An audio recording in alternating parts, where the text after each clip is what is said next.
Hi, good afternoon, everybody. As Honorable Minister just few hours back, he announced the kind of incentives for the international filmmakers who will be shooting in India, as well as the co-productions which will happen in India. We already have treaties, co-production treaties with 15 countries, and the countries who are having treaties with us and who wants to co-produce the film, and the approvals are there from the Ministry of Information and Broadcasting, they can apply for these incentives from the 1st of April 2022. These incentives are also applicable for the documentaries also, which is more than the duration of 30 minutes. So the incentives for the international filmmakers will be to the tune of 30% of the expenditure, qualifying expenditure which they have incurred in India, and subjected to maximum of 2 crore rupees. There is an additional bonus of 15% up to rupees 50 lakhs, where there is a deployment of Indian manpower. 15% Indian manpower should be there, so that condition has to be fulfilled. As well as for the co-productions, the same kind of incentives will be applicable. But in case of documentary filmmaking, there has to be approvals from the Ministry of External Affairs, and the kind of incentives, the quantum will be remaining the same. The Film Facilitation Office will be handling all these incentives. The disbursement will be basically in 2 stages. One, the interim approval will be there, in which the 85% of the amount which will be sanctioned can be disbursed after production of the certain documents which are being mentioned in this catalog. And the 15% will be given as in final disbursement once the film is completed and all the necessary permissions have been complied with. And in case of the co-productions, there is a provision of 50% advance also, which they can make after submitting all the documents. There has to be the line producer and the line production company from the India. And with that, they can start with the production, and the remaining 50% they can get disbursed after the completion of the movie. So the detail has been mentioned in the brochure also, and in the FFO's website also, you can go all the necessary details. And probably with the applicable of these incentives, the filmmaking and the film shooting in India will definitely get a big boost out of it. And as we all know, India being a country of storytelling, and with the kind of incentives, and in fact, there are a lot of brainstorming has been done while arriving at the incentive. We have studied the best of the incentives across the globe, which are offered being other countries. We have kept them very liberal, subjected to certain mandatory compliance which has to be made. And with that, you can avail all these benefits with that. Thank you. Okay, thank you, Ravinderji. Thank you for this comprehensive brief. This roundtable has a star-studded participation. Most people, in fact, all of them don't need any introduction, so I'll dive straight into the discussion. My first question is to Mr. Shekhar Kapoor. Sir, you know, we've got very limited number of film schools in India. Most of these schools are backed by the government. But we've had very few professionals in the film business who've come from these film schools. What is it that we can do more to have more professionals from film schools? What steps should the government take? What steps should the film industry take? Your views. Actually, that's not true. Almost every professional that comes out of editing, photography, and all the technical aspects of filmmaking have all got jobs in Mumbai now. But where we have a difficulty is directors and writers. Now, that's partly because directors and writers, it's an entrepreneurial job, you know. You have to go and create a project. You're not hired, mostly. But even some of the directors now getting hired by OTT platforms. But certainly in the technical space, most of them get employment. Let's say employment, if that's the operative word. But yeah, as a director, you fight 25 years to make one film. But that's the nature of directing. I fought 12 years to make Masoom. For 11 lakhs is what I made the film in. So that's just the nature of the business you're in. You're like a startup. Yeah. Keep trying. And writers, no, writers are getting jobs. You can see that a lot of them are now working with the OTT platforms. So no, it's true. Our FTII has produced a lot of technical people who got jobs. You think there's scope to have more schools? And should that be a government endeavor or should the private enterprise put some more effort? Well, yeah, I mean, Subhash Ghai School is doing really well, but it's 10 times more expensive than The Film Institute, you know, and young people from smaller villages would never be able to afford to do that. FTI is a hugely state-supported, state-funded, if you like, the national funded school. As is a lot of education in India. It's a lot of state, government-supported. But if the question is there room for a lot more film schools? Yeah, of course there is. Bob started one, he has an experience in it. But yeah, no, of course. And with FTII, we're also doing a lot of outreach programs. We go out to Ladakh and we go to Imphal and we go all over, the outlying parts of India into smaller towns. And we run film courses there just to get people into it. They're not as sophisticated as the ones because we can't take all our equipment there, So these are just people who go talk to them about script writing. And it's very heavily supported by the alumni of FTI. They're very strong. True. Bobby, since you had past experience, would you like to add something to this?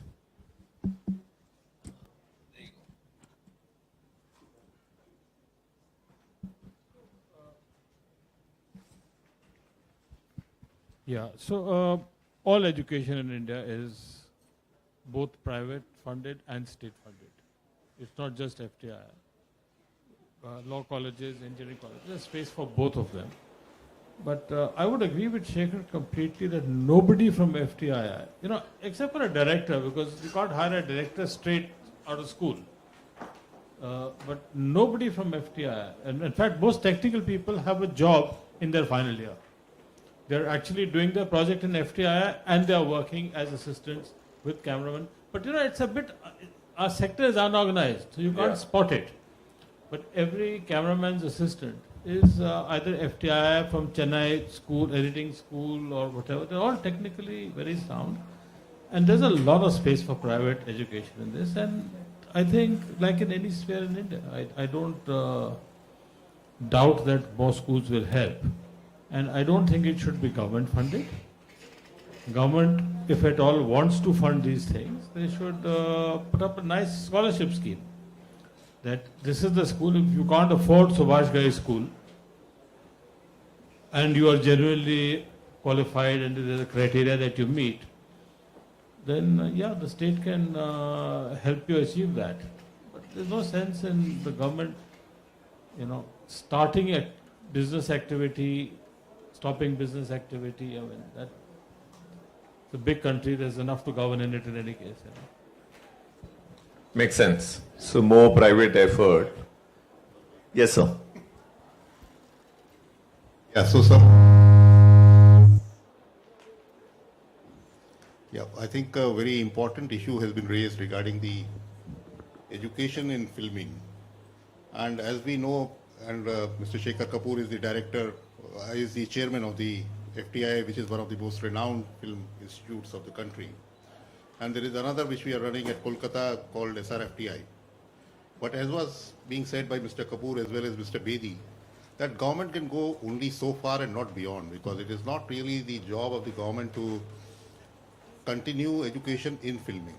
We are, just for information, that we are setting up a new campus of SRFTI in Arunachal Pradesh. There the capital cost of construction itself is about 175 crore, which is a huge money. If we had kept this money in the pool, we could have supported so many students in private schools. And that probably is the way to go forward, that we keep some sort of a money and provide scholarships as was being suggested, rather than setting up new institutes, because there the funding of government would always be very limited. Or we go into a PPP mode where we partner with industry rather than having the institutes on our own. Support the students. That's the point I'm trying to make. Support the students. And frankly speaking, if one of the students manages to get admission in a university overseas, support him, support her. No point getting in the business. I mean, I've also served for cumulatively 15 years on the academic and governing councils of FTI. And at a time when the total output was 40, 45 people. just not value for money as a activity, you know. Mr. Chandra, if you take the IIT model, now IITs and IIMs, they've been, gold standard in terms of education in our country. So if you look at film education, it depends how we see film education, how important. We can say that engineering and medical science and management is a backbone of, or you can certainly become hierarchical about film education. And why can't we have IITs like FTIIs around the country, which are like gold standard FTIIs, which are producing, apart from, we talk about cinema and what kind of cinema also we keep talking about, and how to sort of, give all the people, complete privatization has its own, limitations where it gets privileged, and we keep talking about empowerment. So don't you think there is some sort of discussion required before we arrive at this, that government should not at all interfere in the education of filmmaking? No, that's why I said that there is a middle path also between complete privatization and complete government, probably a PPP sort of a model where we partner with the private sector. That is what we are trying to do in the National Center for Excellence of EVGC also, where we partner, we take the best of the government as well as the private sector. I want to come in here. I founded a drama school in Madhya Pradesh 12 years ago when Bharat Bhavan's Rang Mandal shut down. I mean, for many years, there was a big paucity of talent. So Bobby said, actually, it's not one size fits all when it comes to, education and state intervention. At the end of the day, there's a cultural capital which requires to be generated, and the state has to be a part of it. Because, 1 minute, Ravi sir, let me complete. Because there may be a student who's brilliant sitting in a small town in Uttar Pradesh, in one of the states of the country, and may want, for want of opportunity, may keep struggling till he comes to a point where he compromises and starts doing something else. So I think what Prasunji is trying to indicate, the creative capital of within the social structure of governance is very important as an investment. And culture is one of those areas, whether it is art, theatre or film, where this intervention will be required. We are a country of many, many stories. We are a country of many talents and many, many artists and many more youngsters who want, for example, the 6 filmmakers who are being showcased as Marshe Khan are those filmmakers who are independent and require this plethora. Khan is a plethora of independent cinema, not the big studios. So I think before we broad stroke it and already make it that, the state should not be getting into education or should not be getting into, the governance structures should have nothing to do with cultural capital of the country. I think the debate is still on, and we still have a long journey to take when it comes to, creating more and more opportunities for those youngsters who really require help and support. I don't disagree with that at all. All I'm saying is how we spend the money. That's all. I'm saying the state should spend the money. Raviji, briefly, you want to make a point, and then we'll probably move to another question. This is not, sir, I would like to just bring a module which was done in 1970 when organizations like the South Indian Film Chamber of Commerce started a film institute. And we looked at the underprivileged because many people could not get a chance. And from that institute only, our superstar Rajinikanth studied and passed out. Our superstar Rajinikanth from Chennai. So what we did is, many people would like to come and join cinema, but they never knew. At that time, we had very few institutes and anything of that. So what I'm saying is, once the associations can get involved with the government, with government being a part of it, and with skill development, you've got skill development ministry, and ask them also to join and make the states responsible too. So after we brought the Film Institute to one level, the states took over. The present Chennai Film University that we have got, a Film Institute, was first started by the film industry. So what I'm saying, it must be a participation of the government, state government, and important organizations together. Otherwise, the wheel of education will not move. That's I just want to say something. What we should have had here is some students from the Pune Film Institute, and I'll tell you why. Talk to them. Ask them how they managed to fund the very little amount of money that we gave them. They'll tell you, they borrowed money from friends. They dipped into the parents' savings. They ran away from home. They begged their parents. They rebelled against the parents. And that's for the amount of money, not that Subhash Ghai's institute. It's the amount that Pune Film Institute charges. So, and a lot of them are brilliant. I've seen their work. They're absolutely brilliant. They would have never had the chance to actually express their creativity. And they're from small towns, small villages. They don't have privilege. They don't. They don't. How do you reach out to that little boy who's now 17, that dreams about making films, but lives in a village where he says, I want to make a film, and everybody laughs at him? And I promise you, if Rajnikant came from there, that's a big example of what to do. Now the question, and PPT, sir, you're talking about it. Unreal Engine is talking to the Pune Film Institute to set up a studio at the Pune Film Institute. That is a perfect example of the type of collaboration between the private and the public sector. And you know, if you have the Unreal Engine, it'll be the first studio of Unreal Engine in India. And they selected Pune Film Institute because it said that the quality of students coming out, they really like. So yeah, there is obviously a chance for PPT there. It's great. No, I like to echo what Shekharji is saying, because the biggest, most successful product of film school is Mr. Raju Hirani. And he's personally had similar experiences where he came from a tough background. And if it wasn't for the film institutes, he wouldn't be in a position where he is today. I'll use this opportunity to move to the next question. And this is another question which involves government and filmmakers such as yourself and ma'am, which is that there is this, you know, on one hand, we're trying to encourage producers to come and shoot in India. There is also another announcement by Delhi state where the local producers are being encouraged to come to Delhi and shoot in Delhi, and there are incentives. But on the other side, we've got this perennial debate between whether censor board should be the censoring body, or it's time for us to move to a rating system like we have in the Western countries. Prasunji, your views on that?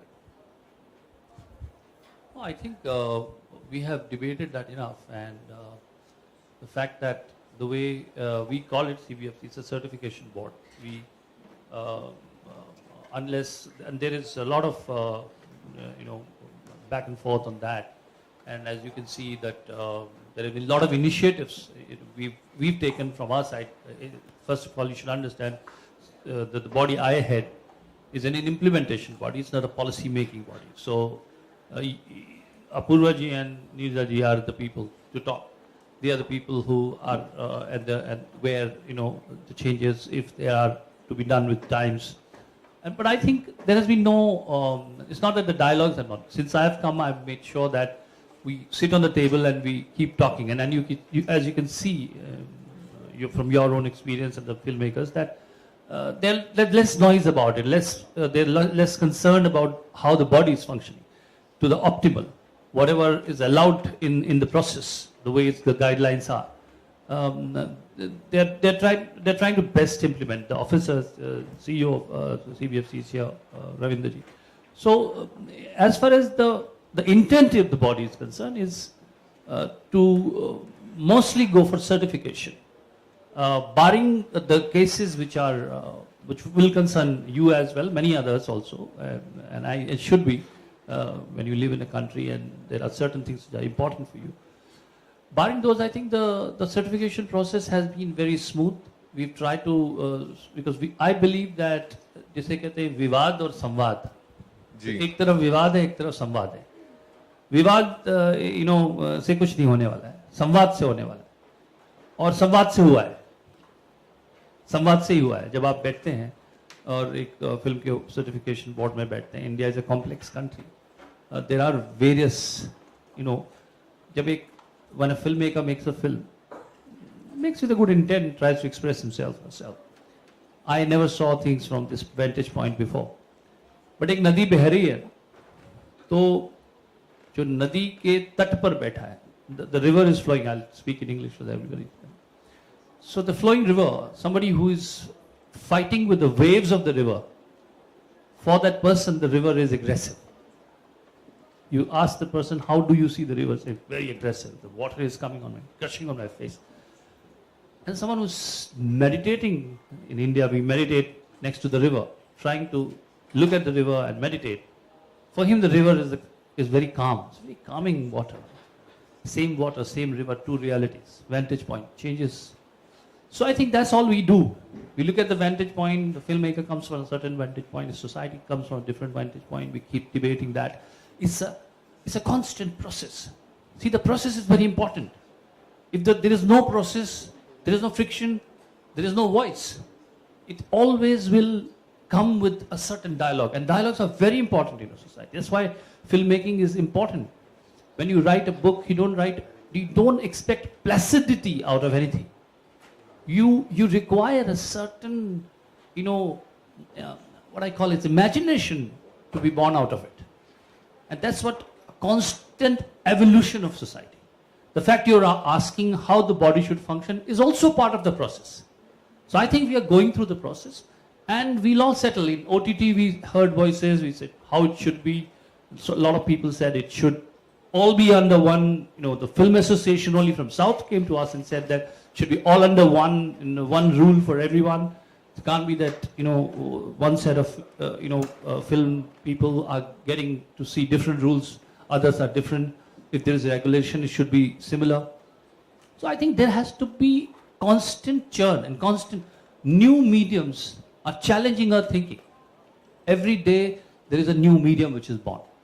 Now see the VR, the gaming world, the VR world, they are very different. You can see, you can role play there. You are the hero. Now the impact of cinema, when cinema came as a medium, it was compared with books. People said books are very personalized. I can talk certain things in book because it's a personal experience. Yeah. Public viewing suddenly gave birth to different kind of debate. When I'm sitting with someone, I'm conscious of sitting with someone, how much I want to acknowledge what I like. The human complexities came in as a result. And now you're getting into VR in a personal space. Yesterday, A.R. Rahman, who's his first film, and we were having dinner, we were talking about somebody just coming in your face. Yeah. What is this neurological new reality which you're facing? So I think, and how much and how far and what you will do and how much it will influence human mind. That debate is also important. You can't be sitting placid. See, we are living in an era of active audience and active, streaming. It's not active streaming and passive audience. Gone are the days when the truth will dawn upon you. You're not ready to receive it. You're equally dying to tell your point of view. Before the film is over, your tweet is gone into the social media. So your active audience, this is a new reality. So a lot of new realities will emerge and we will evolve as bodies, as rules and regulations. I think we have to have the intent to embrace change, all I would say. No, absolutely. Or, we've been part of many discussions and debates with CBFC as a private enterprise. And I must say कि प्रसून जी के आने से संवाद तो definitely बढ़ा है. And I think industry is feeling a lot more included in the whole process of solving some of these long-standing issues. Vaniji, same question to you, if you would like to add something. I think it's a democratic process. Most people don't realize what we do in that room. What we do in that room is exactly discuss the intention. You see, one very important, like Prasunji said, one of the early decisions we took in the board was that objectification of women is not going to be acceptable. We go on saying, women are objectified, but it's okay, this is cinema. We took a conscious decision on that. And we opened our doors to discussion with filmmakers where it was understood that the times today are not those where the drenched hourglass figure of the heroine being the babe in the woods was what was, accepted.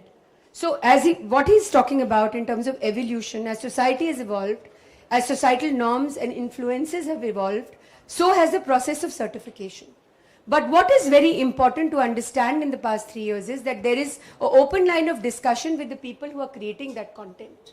If you will have a trust factor in understanding that there are these 7 people who are responsible people and they will watch my creative journey as people who will understand why I have done what I have done. If that trust factor is maintained and it is enshrined, I think the battle is more than half won. Another very important factor is that there is a word called intent. Now, there is so much talk about, explicit content, also use of language. So what is the context of that narrative? What is the context in which a story is being written? I mean, if the film is going to be about crime, there is going to be a certain linguistic reality to it. Nobody is going to talk like a hermit from the Himalayas. So if the context is very clear of the intention with which the film is being made, with which that content is being created, the context is clear, certification is very easy. So yes, there is more discussion board, there is so much talk, there is so much of conversation which has started to occur. I'm not saying it used to not occur before, but yes, there was a bit of a monolith which was, present. Also the factor that a producer used to come and think, hey Bhagwan, ab to mar gaye, aaj to film ka certification ka din hai. Those shaky days are gone. It's democratic. We sit across the table, we talk. We also tell the filmmaker that you decide. Age-related classification is that for universal viewing, this kind of content is important. For viewing, which is of slightly mature in nature, this kind of. And of course, adult. So all over the world it happens. So is it happening in our country. Thank you. Thank you, ma'am. Just to go back to the film policy, which was the main topic of discussion today, and to get some international perspective, I'll request Mr. Mark Legory. He's a producer. India, it's a known fact that India is the most prolific, highest producer of films. We make largest number of films. There's a lot of post-production activity which happens back in India. But clearly we can do more. India is a large country. We have a strong local industry, a lot of technicians. Today's policy is a step in the right direction, but would you say this is sufficient, or is it a small step, and what else can we do to sort of keep moving forward? Well, I think with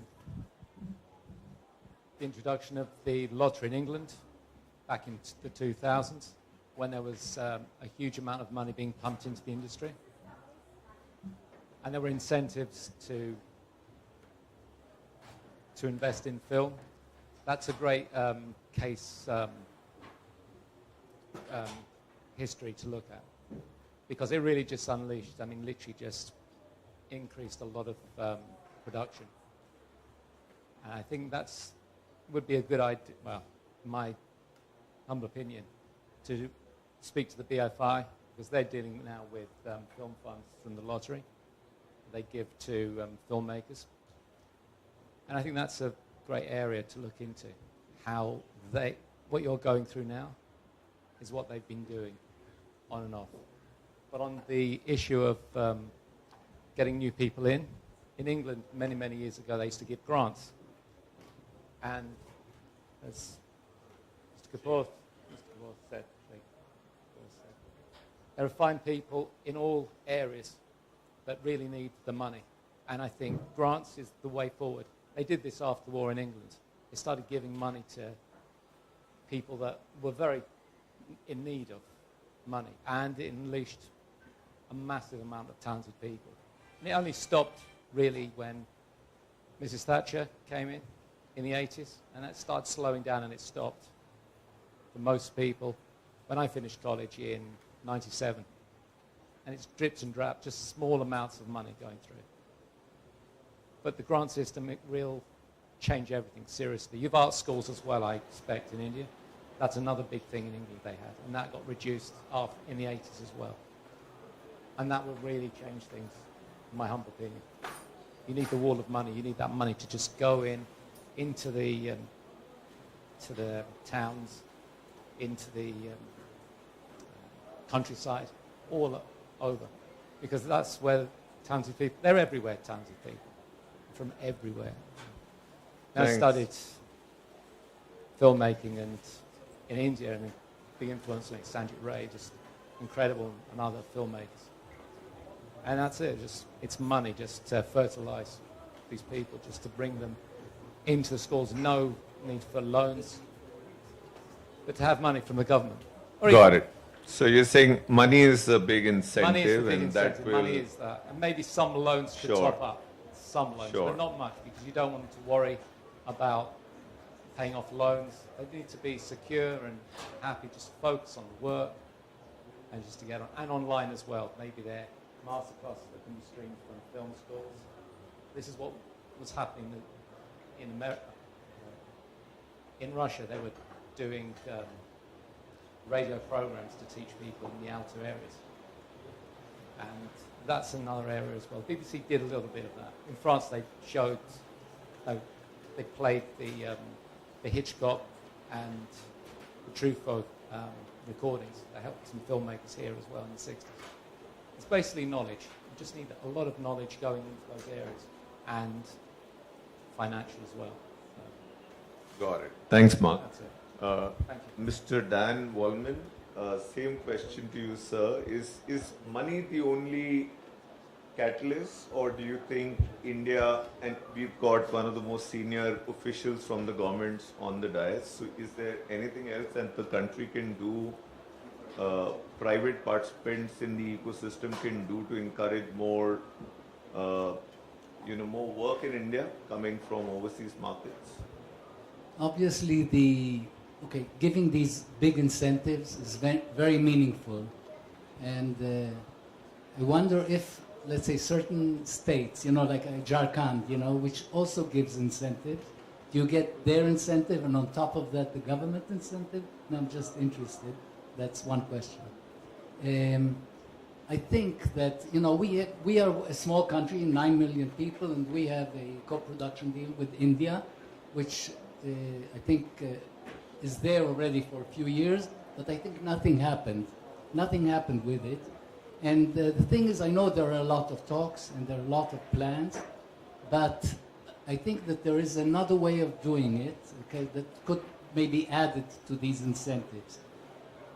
And I'm saying because what it means, these incentives, they mean that a certain producer from my country, a certain producer from India have to agree on a subject and decide to make the film together. And I think, and so it depends on people independently. But I think that, let's say, if there was some sort of a money allocated by the two countries, a small amount, again, in cinema terms, a small amount of money, let's say $500,000, okay, $1 million. Every year, you say, okay, there, co-producers from this country and this country, can apply for, and they will get $100,000, toward their productions. That could be a real incentive. Rather than leaving it up like that, here you have it, I think, the agreement for 4 years and nothing really happened. So here when you say, wow, these two countries are putting, $500,000 and, small, low-budget films can apply for a certain thing, it could be, I think, meaningful. Thanks, Dan. I think the operator word was small. I heard you say the small amount. So I would take this question to Apurva ji. We've announced the film policy. The foreign language, especially the Hollywood films, can cost easily 70 million, 80 million, 100 million. Those sort of budgets are fairly common in the US film industry. So given that context, you think the amount that we've offered as film incentive, is this the beginning, or you think there is scope to sort of invest a little more from the government side? Yeah, we have heard two perspectives. One is the big money and one is the small money.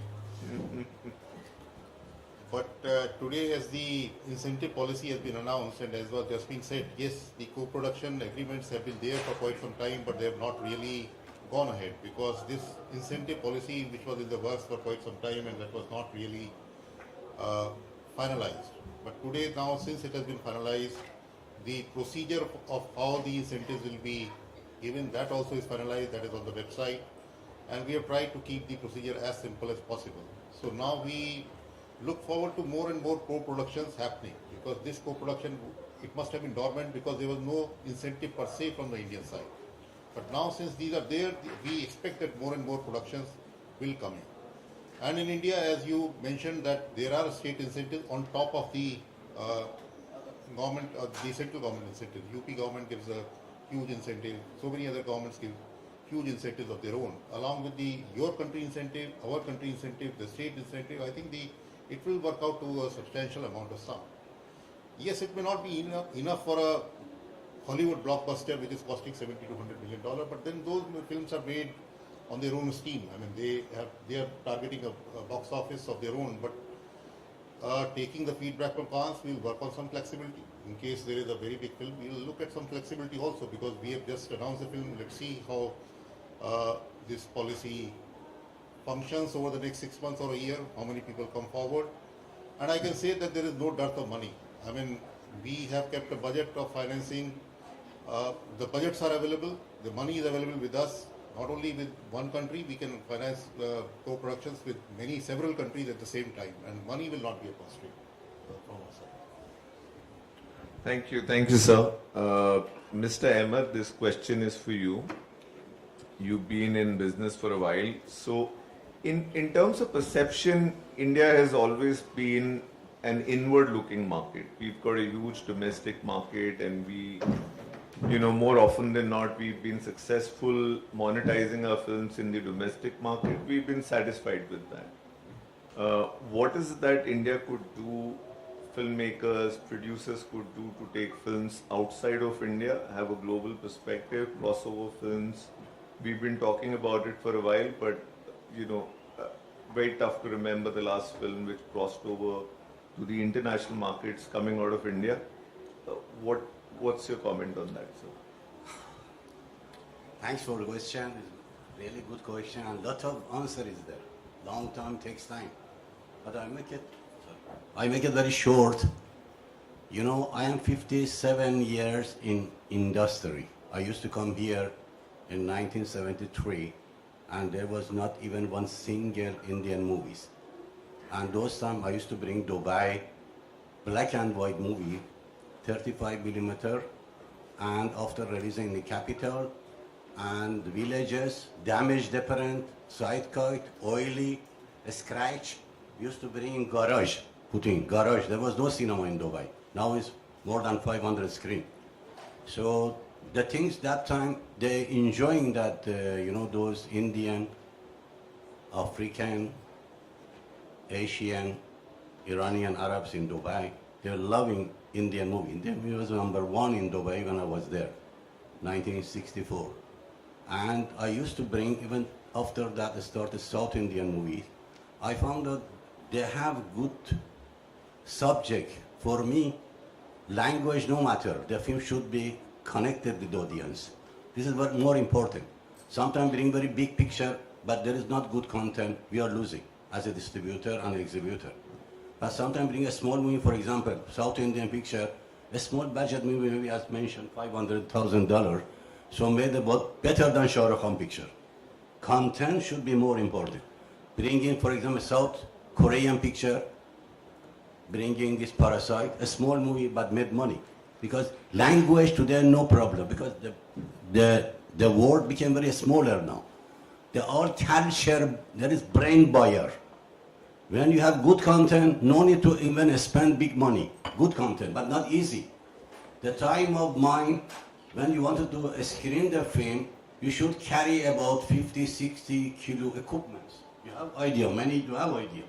Very big projector, amplifier, and you go, this one, projector. But today, by mobile you are making picture, 100 picture in the market. We are coming, sometimes we are buying by kilo. But that is not good for cinema. But Netflix, Amazon got chance and started challenging with the theater, with our business industry. Especially after this corona, So we were facing very big, future views for us, something like only hope we have, dark. How we can challenge it. People happy sit at home and watch movie. And after pandemic went down, and then those people that they made huge money started, challenging the theater, buying production, asking for a producer how much you spend for this picture. For example, this one, Jenga Book 2, we screen in cinemas, Taylor, publicity, and then somebody from Netflix, Amazon, and others. I don't want to mention that. I'm sorry that. So goes and ask him, how much you spend? So 150 crore, $150 million. So okay, I will pay you. And ask question, how you are going to make money? He said, we bought 1,000 movies, small movie, including this we sell to at home. So we are challenging this way. Now co-production in India, I think is the best way co-production from all the countries, not only India, outside and outside from India. Because India, we have, for example, there was one film, maybe you watch, when you are here, maybe you watch it. There was Day and Night Tom Cruise. We brought it was 130,000 admission, if I not forget. But same picture they made it, bang bang. They made 3 times more. Yeah. Because they take the same steak and they put the spices. Yeah. So they can do it. They have something to challenge. So for your information, I cannot talk because my English is not good, but on any of this I can explain that. No, sir, you spoke really well. And hopefully, and in my capacity, I'm trying my best, to bring it up because I have 57 years I have experience with Hollywood and Bollywood movies. I screen all James Bond movies. I screen so many movies from 1964, but Hindi movie step by step come up. And as I mentioned, I came to Cannes. There was no even single Indian movies. Today I see now so many, they're screening movies and challenging. I have one picture I bought it for overseas, this Rocketry, tomorrow releasing, I bought it overseas. I believe this picture also going to be something successful in the, like RRR we did it. Totally. And hopefully future, as a capacity, my capacity, I believe that we put a co-production can be make money. But we needed also to reason to show some big picture like RRR, like KGF. So these things are all bringing, not Indian audience to cinemas. Thank you, sir. Ma'am, the government has thought about this incentive for filmmakers to come and shoot in India.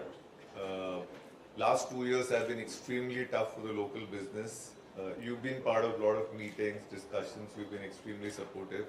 Is the government thinking of, and I'm not talking compensation, 2 years, the kind of damage which has happened in the industry is phenomenal.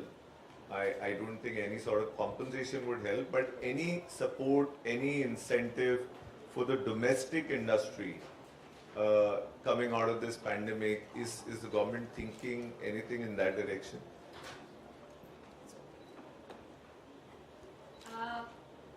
You're right. The last couple of years have been extremely difficult for the entire industry. But it's also been, the way the digital platforms have proliferated, it's also been a, wonderful opportunity for a lot of filmmakers, especially the small budget filmmakers and the independent filmmakers. Now the challenge with us today is to bring back audiences into the cinema theater, because with the pandemic still looming large, we've been moving from one variant to another, and we don't know when the next wave, it's always looming large. So that's the challenge now. So how we are trying to cope up with this is, one, we would like the cinema theaters to be back working with capacity, and also to increase the number of cinema theaters in the country. So we are looking at various models. We've talked about it earlier. Some of the models we are looking at is smaller cinema theaters, smaller screens, using the existing infrastructure. Let's say of the minister has been talking about sports complexes turning into cinema theaters over the weekend with proper sound and projection systems. So we can also look at existing infrastructure and to multiply the box office, because we need box office revenues. We want our industry to grow and multiply. So we have to look at various opportunities and how to facilitate this. Thank you, ma'am. Surely exhibition in India needs a lot of momentum because we add typically about 300, 350 screens every year. And not now, but till about 2 years back, China was adding about 5,000, 6,000 screens every year. So definitely... Sorry, they were adding 15,000 screens every week. I stand correct. Guruji is, I think the point is, with these developing markets, the kind of momentum you saw in the screen growth and what we have back at home, big difference, and there is so much headroom to grow, and there is so much the government can do to sort of give impetus in this direction. So your thoughts are very, very refreshing. On this point, I would request Akshay Rathi to come in. He's an exhibitor predominantly focused on single screens, but he's also a thought leader. I see him in most of these panels often. What's your thought process as to what is the government can do, what is the industry can do, one exhibition? Sure. Thank you, Kamalji, for raising that point. And I think very relevant things that have been spoken right now. Mr. Ahmed just gave an example of this movie that he's releasing, which is Rocketry. Now, so as much as we'd all like to hope that it does phenomenally well overseas, I think it's equally important to strengthen the domestic markets in India.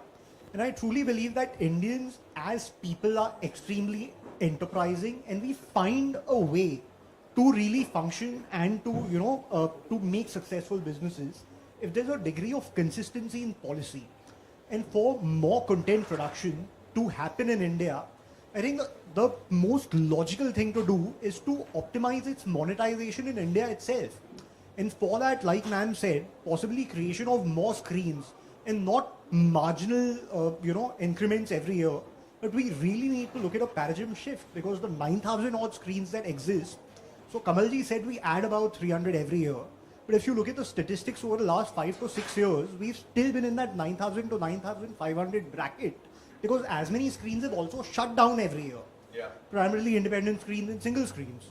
So we need a more consistent policy that allows not just more screens to be added, but also, give enough room to the existing infrastructure to function optimally.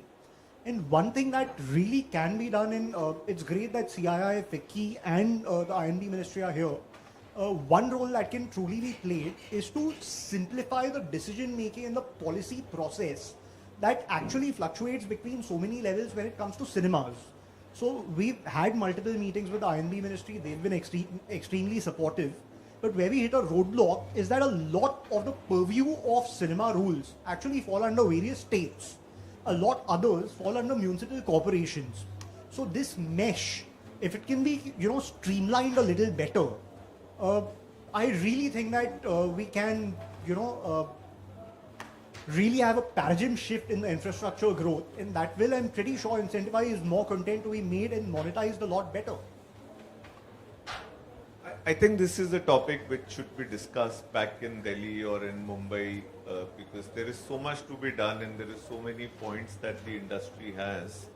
So we'll probably have a more detailed discussion in India.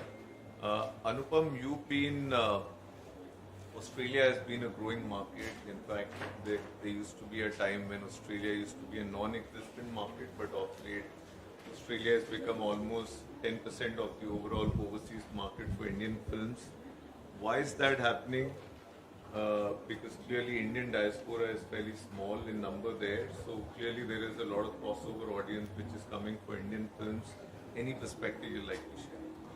Sure. I mean, Australia, we have been totally spoiled, and the incentives which were announced this morning just add to the goodie bag of chocolates. So as Australians, we have been under the radar providing quite commercially successful films, whether it was Lion, which was one of the highest grossing films out of Australia, or Un-Indian with Brett Lee. Anything we do in Australia, we get 40 to 67%, not as a subsidy, but they call it a producer offset. With Prime Minister Mr. Modi and Mr. Morrison, a Mathri fund was announced, especially to help creative industries. And the incentives which were announced, which is a giant leap but a small step forward, will add to that. And I think the main reason why all this crossover cinema is coming out of Australia, currently there are about $75–80 million worth of films, including Dev Patel's The Monkey Man, which is loosely based on Hanuman. Sure. They're doing it because the government is supporting hugely, not just diversity, but Indian diaspora, including the film, which is the first theatrical feature coming out called Brand Bollywood to mark the 75 years of independence. And the trigger has been, especially during COVID, Australia is one of the very few countries, I think 2 or 3 countries in the world, which give a non-recoupable development grant. So we as Australian filmmakers, especially with India-related projects, got money to develop our projects during COVID, and these will be coming out of the pipeline. So the incentives announced this morning were hugely welcome, and may the tribe increase. Thanks, Anupam. So, sir, to conclude, we'd like to thank everyone in the government who played a role in forming and drafting this policy, and I would now request Sir Apoorji to make any closing comments if you would like to make any. I would like to thank all the participants for giving their views. And I can only say that we would also like to make our policies very collaborative. We would like to listen to everybody and structure our policies in future so that we are more aligned to what the industry wants. I think the exposure in Dubai, where we had a lot of discussions with a number of people, they were again very informative. That did go into the incentive policy which has been announced today. A number of other issues were also discussed regarding the theatres. I think we did mention in Dubai that the FFO is also being tasked with framing a model policy for the states, because we cannot really dictate to the states what policy they follow for regarding theatres, but we will create a model policy. We will formulate a model policy, put it on the website, and urge the states to follow it. That is what the Department of Industries has been doing in terms of incentivization. And we hope that more and more states would look at this particular aspect also, that theatres need to be promoted. As they are doing for shooting of films, they would also look at theatres also as a thing to be promoted. As regards education, which was the first topic which we discussed, there is definitely a need to take, because there is a lot of talent, there are a lot of stories to be told in the country, and there is a need to nurture this talent, and without nurturing, nothing succeeds. There is a role for the government, there is a role for the private sector, and probably we need to tie hands together, because the government cannot do everything, the private sector also, because there also the fees probably goes very high, it becomes very difficult. So how do we come together and partner? Because when we talk of IIT IIMs, there is also a successful model of triple IITs, which is a PPP model in India, which has been very successful. So there also I think we can look at those aspects.